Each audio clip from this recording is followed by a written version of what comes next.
Welcome to the weekly edition of VR News. Today's headlines.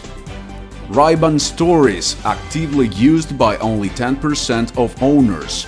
The remaining 90%. Cameras? Where? Humble Bundle supports climate change fight. Anyone with a bit of brain. Playing video games requires electricity, thus pollutes. PSVR2 catalog enriched with VEN Adventure, but no release date yet.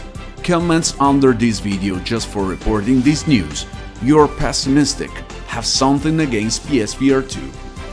Fierce fight with VRSO bare knuckle fighting. Coming to Quest, Steam VR and PSVR2. Where it surely shine. Try Meta Butterscotch, Meta's varifocal lens headset.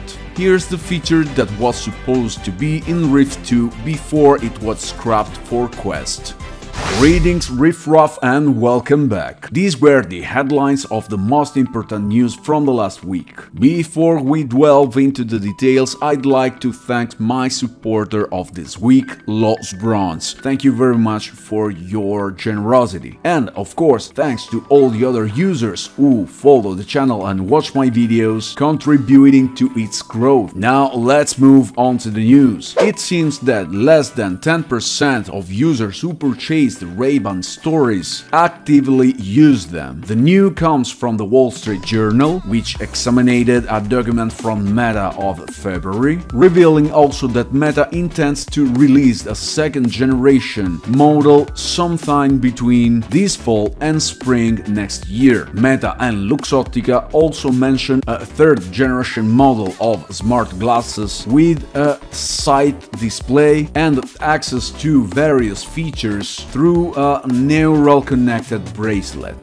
This first generation of Ray-Ban stories simply features a camera, a microphone and a small speaker for capturing and sharing photos, videos and playing music, and for use as a hands-free headset for calls. But the reason for the low usage of Ray-Ban stories seems to be related to connectivity, battery life and the exportation of captured content. In short, a big flop. The fight against climate change, cyclic events that occurs long before humans polluted the Earth's surface with their foolish presence, is now involving video games. There is a humble bundle package available right now that, for a minimum spend of $13, it offers Assetto Corsa Ultimate Edition, Assetto Corsa Competizione, Automobilista 2 and Air Factor 2, all playable in VR, while Drift 21, NASCAR Heat 5 and Automobilista are flat screen only. But the absurdity of this humble bundle doesn't lie in the offered games or price, but in the fact that the proceeds go to trees, water and people, an organization fighting climate change. It's a bit like if I were to wake up at dawn tomorrow and start to make noise to ask to prevent the sun from rising. But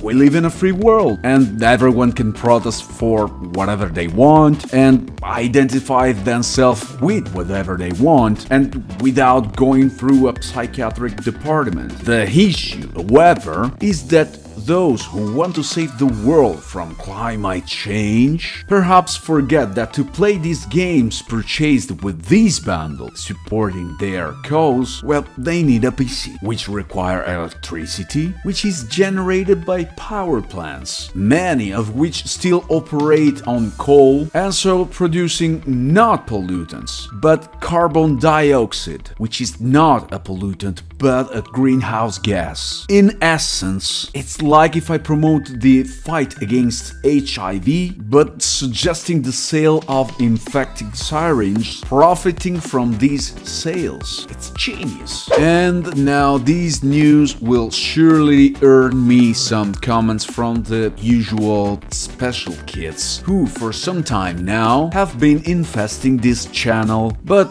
nonetheless, they're providing me with a lot of useful material for a project I'll be starting soon. which we all will enjoy. I say this because I am about to talk you about PSVR2 and a game that will be added to its catalog, albeit without release date. VEN Adventure. This is a platformer inspired by Crash Bandicoot, in which the protagonist, controlled by you in third person, sets out to free their world from the story's villain. Just a reminder, VEN Adventure is developed by Monologic Games, which, as far as I recall, it's not a Sony first-party developer. And speaking of Monologic Games, the developer is working on another game that, however, completely changed in settings, genre and style. From VEN Adventure we transition to VRSO, a brawler that promises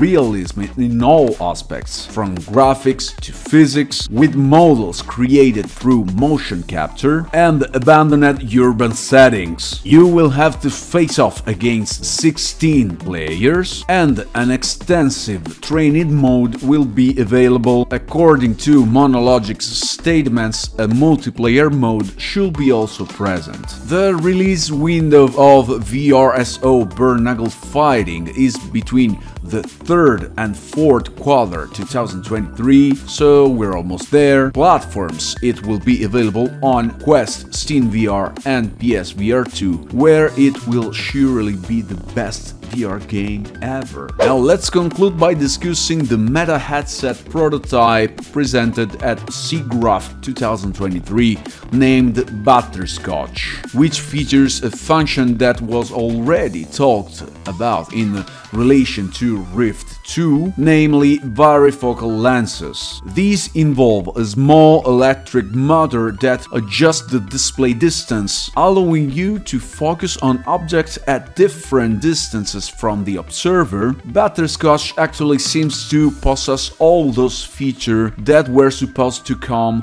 in Rift 2. Of course, back then there was no talk about the retina resolution, but it would have had the highest resolution than any other headset on the market at that time. Currently, Butterscotch has an angular resolution of 56 pixels per degree, slightly below the human-eyes resolution of 60 pixels per degree, and currently there is no headset that comes close to this value. However, there's an important compromise that you have to accept, because since this value was achieved on LCD screen with a resolution of 2880 per 2880, capable of providing just 30 pixels per degree of angular resolution, the field of view have to be halved. At the moment, it's just a prototype to give an idea of what future headsets offering this resolution will be like. But it also raises questions about the potential cost, especially considering, for example, the VRSO, which actually boasts the highest pixel per degree resolution, has a price of $5,000.